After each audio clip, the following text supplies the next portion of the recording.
মঙ্গলবার সকালে বিশালগড় সিপাহী জেলার নৌকাঘাট সংলগ্ন সড়কে টমটম ও মারুতি গাড়ির সংঘর্ষে আহত হয় দুজন যুবক।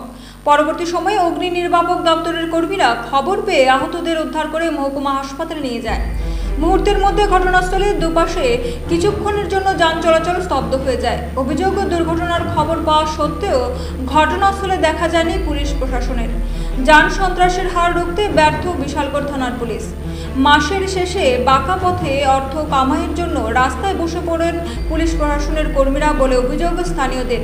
স্থানীয়রা জানান, প্রশাসন যদি সঠিক পদক্ষেপ গ্রহণ করে তাহলে বিশালগড় যান সন্ত্রাসের হার হ্রাস টানা সম্ভব। এলাকার বিধায়ক চাইছেন বিশালগড়কে শ্রেষ্ঠ বিশালগড় এবং যান সন্ত্রাস মুক্ত করতে। একাংশ পুলিশ আধিকারিকের বদান্যতায় দিনের পর দিন বৃদ্ধি পাচ্ছে বিশালগড়ে যান সন্ত্রাস। কুম্ভ নিদ্রায় আচ্ছন্ন জেলা পুলিশ সুপার, এমনটাই অভিযোগ এলাকার স্থানীয়দের। আজকে সকাল 7:35 আমাদের বিশালগড় ফায়ার স্টেশনের একটা স্পেশাল খবর আছে যে সিপাহী জেলার নৌকাঘাটের এখানে একটা অ্যাক্সিডেন্ট হয়েছে।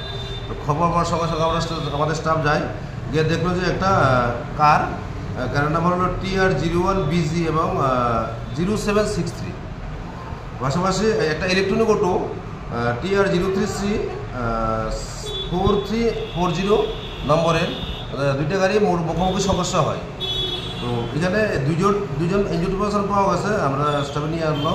একজন হলো কমল দালাল, বয়স 26, এবং তপন সরকার, বয়স 43। ওদেরকে বিশালগড় সাবডিভিশন হসপিটালে পৌঁছানো হয়েছে। তাদের অবস্থা কীরকম? সিরিয়াস না মাইনর ইনজুরি।